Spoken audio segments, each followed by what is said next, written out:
Hey everyone, the name is Victor and today I want to talk about INFP personality type, love and dating. So what personality type should you go for if you're an INFP personality type? There are some common options. The three biggest common options are the ESTJ personality type or the ENTJ personality type, the INFP personality type or the ISFP personality type, and finally the third option, the ENFJ personality type or the ESFJ personality type. So these 6 types tend to represent common options for the INFP personality type. So you can see either we're looking for somebody that will be like us, somebody that will remind us of who we are and will help us be ourselves, or we're looking for a partner that, like an opposite, will keep us safe, will push us, will help us get out there, will help us get things done, and will help us deal with the inferior function. Or we're looking for a relationship of the auxiliary, of somebody that will engage us and stimulate us and will get us to go out and chase our dreams and be a little bit crazy and a little bit wild and romantic. So we're either looking for a partner that will make us feel safe, or a partner that will make us feel loved, or a partner that will make us feel accepted. We're looking for either a person that will woo us and give us plenty of attention and inspire us, or we're looking for somebody that will feel nice to come home to, that will always be there for us, that will be loyal. Love in the modern society is increasingly starting to be about self-love. We're starting to move from the love ideal of yin and yang, where opposites attract, to a pursuit of a shared love or a joint love, shared passions, shared interests, shared motivations, shared values. These things are becoming increasingly important today. So our idea of what we date and who we choose to date has become different. We're starting to move from that opposites attract idea, where INFPs go for ENTJs and ENFPs go for ISTJs, to a little bit more crazy dynamics, such as an INFP dating an ENFJ or an INFP dating another INFP. So what you're getting out of dating different personality types, that depends. What I want to believe is no person can give us everything we need. And attraction isn't everything. Attraction is what can bring about the relationship. Attraction sets a good baseline. You can be attracted to somebody, and that's great. And that's a good start for love. But attraction goes beyond that. And I mean, relationships, the ideal relationship goes much further beyond that. I believe a relationship not only has to be attractive to us, so our mate does not just have to be attractive to us, but they also have to give us what we need. I don't believe there's anything inherently attractive about any personality type. You're an INFP, so what? That just says something about your interests, your values, who you are, like what you'd like to do, but it doesn't say anything about what you do. When you start acting on your personality type, and when you start pursuing your flow traits, when you start expressing yourself and doing something with yourself, that's when you start becoming really attractive to other people. What you have to do is you have to work on your values and your virtues. The question is, am I a virtuous person? Am I a good person? Do I know myself? Because those things are attractive. Knowing yourself is attractive, but introspecting and thinking about who you are does not necessarily have to be attractive at all. Being honest, that's attractive, but thinking about what to say and what I believe and what's true or not, that's not attractive at all. So just having a quality or wanting to have a quality is not enough. We also have to go out and express ourselves and act on who we are and put ourselves out there. So there is a part of relationship where it's like we can meet as INFPs, we can meet ENFJs, and we can find the free spiritedness of the ENFJ attractive. We can find the passion of the ENFJ attractive. You can find independence of an ENFJ to be quite encouraging and inspiring. But when an ENFJ is not acting on these things or is not doing this in a proper manner, that's not attractive at all. So you can't go into this box where I'm looking for an ENFJ. You have to look for an ENFJ that is willing to actually be themselves and put themselves out there. You have to meet an ENFJ as well that can be vulnerable, you know. Often what I feel with the mirror relationship dynamics, like INFPs dating ENFJs, is this relationship can be great, but if one of you is not ready to be vulnerable and to explain themselves and to put themselves in your shoes, it's not going to work. The mirror relationship can only work if we're ready to see ourselves from the other person's perspective. Otherwise, the mirror relationship has no point, no purpose. The point of the mirror relationship is to see yourself from the other person's side, is to see the other person's perspective, is to be enriched by the other person's viewpoint. And the same goes for the other personality pairings.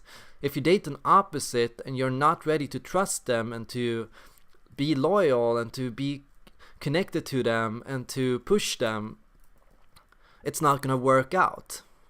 And the same goes for a same type relationship, you know, because the same type relationship is about, you know, finding yourself, it's finding who you are, it's expressing yourself, it's being yourself. Those are the core dynamics. But if you're not ready to give the other person space to do these things, it's not going to work out. So a relationship can work or fail based on how prepared we are to make it work or fail.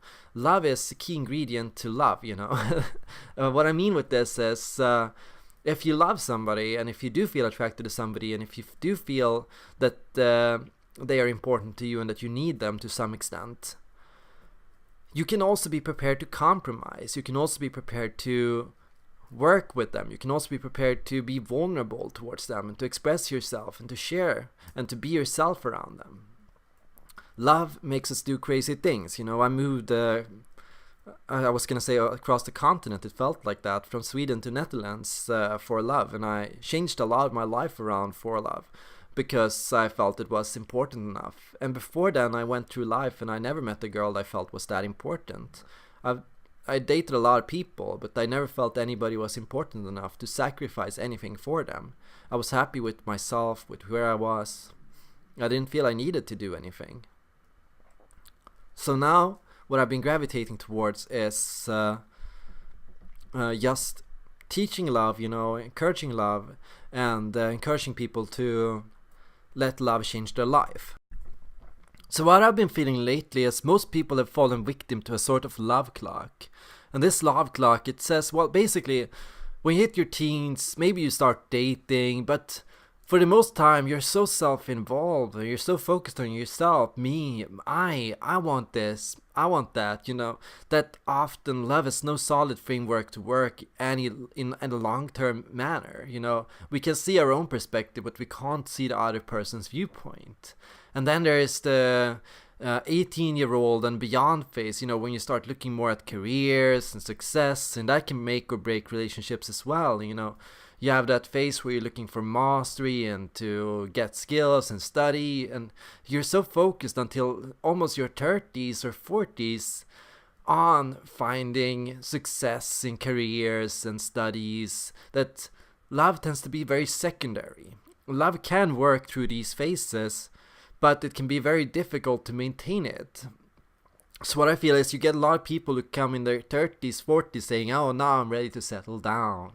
Now I'm ready to meet the one. So basically what we're saying is we're prepared to go through life for at least 30 to 40 years, almost half our life, without a partner, without dating anybody, without committing to somebody, without feeling love, or without letting ourselves feel love or be in love. What that means is we will most of us will be realistic enough to put career choices, ambitions, and so on before love, and we're in such a rush to do these things. You know, it's like we believe I can compromise on love, but I can't compromise on career. If I go past 30, it's too late to make a career. It's too late to succeed. It's too late to achieve anything in work or in other areas or aspects of life. But that's not the truth. The truth is you can do these things whenever you want. You can start a career when you're 50 and be very successful at it. You can find love when you're 18 and be very happy with it. You can start a family early in life or later in life. You can choose to do it when you're 20, or you can choose to do it when you're 40 if you're very, very, very lucky. So what I feel is, and let me get back to the INFP relationships and dating topic for a bit. we have to look at our needs alongside our attractors. Write down a list. After this video, write down a list. What traits in a person do you find attractive? Free-spiritedness, perhaps, or speaking up what you want, or justice, or being fair to others. You can write down things that you found attractive in the past or things that you find attractive right now. And you can think about, okay, which of these things do I really find attractive, and which things do I only find attractive because of the movies or because of fiction. Because often the fake attractors, the real attractors, can confuse us. What we believe we should be attracted to does not always interconnect with what we are actually attracted to. So what you have to learn to do is find and feel attraction. Actually feel attraction to another person. Actually let yourself feel attracted to a person when they do something. Let yourself be wowed by somebody, or let yourself be awed by somebody, and let yourself be off-put by somebody, or let yourself feel disgusted by somebody if they do something bad or do something you don't like. As long as you keep that to yourself, as long as you can feel that to yourself and keep boundaries in these things, I believe that can teach you love. But the other part of it is needs, And the Enneagram is the perfect mapper of needs. I believe, and I love the Enneagram, and I love the Big Five as well for this ability to describe kind of what we need in ourselves, in our life, in what we do, and what we need to feel happy and fulfilled and relaxed. Needs can be shown, for example, in the 2 types, and 9 types need for harmony or a partner that is loving and reassuring, or in the 8 type to need a partner that is challenging and that will argue with you and will put you on your toes. Different Enneagram types need different things, and the Enneagram can be an additional factor or dimension that can help explain why your relationship is so great or so terrible, and it can also explain why you're attracted to different personality types. An INFP with a strong 1 tendency might choose to go for an INTP personality type. And why do they do that? Why would they do that? Why would they go for an INTP or an INTJ? Well, because they are looking to improve themselves. And that need to improve yourself can attract an INTJ or an INTP. INFPs tend to be very focused on who they are and being their best version of self. And an INTJ or INTP can help with that. Why would an INFP date, say, an ENTP? Well, maybe they're quite outgoing, or maybe they're looking to become quite outgoing. They want somebody that will get them out there, and somebody that will push them, somebody that will say, hey, don't be such a crybaby, come on, go out and have fun. The INFPs need different things depending on what their experiences have been, where they have grown up, what they grew up to believe, what they grew up to value and find important. So different personality types can help you on this mission. An INFP dating and an INFP 4, for example, might find themselves equally being attracted to, for example, what would we do? What would work well here? To the 4 nature. I believe an INFP 4 would do well with an INTP or an INTJ or maybe even an ENTP or ENTJ. And I believe an INFP 2, for example, might do better with another feeling type. Because I think 2s, they have this need for that emotional connection beyond that competitiveness. The INFP 4 can be quite self-absorbed and focused on, their creative work, their art expressions and what they do, and they want to be successful in what they do, and they're very competitive and very envious of others at times, sometimes jealous, so they want to be the best.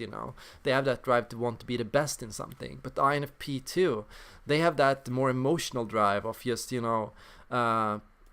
putting yourself out there, helping another person, sacrificing yourself for another person, being honest even if it hurts, even if it hurts you, and even if it means putting yourself in a bad situation at the chance of helping another person.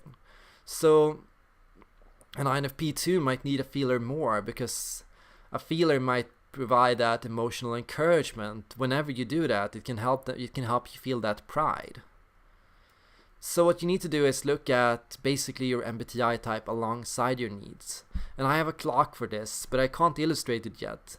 that will help people understand, why do I like these types? Why am I drawn to these types? What can it mean if I'm always attracted to this kind of guy? You know, what can it mean to be attracted to this kind of girl? So if you have any questions about this, feel free to approach me here on YouTube or on patreon.com/ericdor, and I'll be more than happy to help you help understand your relationship life, your dating life, what you could work on, how to get to know your needs better, how to get to know your attractors better, how to get to know your partner's attractors or your partner's needs. Because I believe love is that dual-sided thing. It's not just you, but it's also them, and it's what they want and it's what they need, and it's also being able to be that kind of person to them sometimes. You know, if they need somebody that will be strong for them when they're upset, being able to be that person for them sometimes, or being able to do that even if it's difficult for you sometimes. Just show some effort, just show some love, just show some care, and learn your partner's love languages and learn to know how they care for you and how they show love for you. So I hope this video helped you as an INFP get to know yourself better. I hope you're starting to write down your list after this video, all those things you're attracted to, all those things you need in a partner, all those things you thought you needed but that you don't need from a partner, all those things you thought were attractive but were not actually that attractive.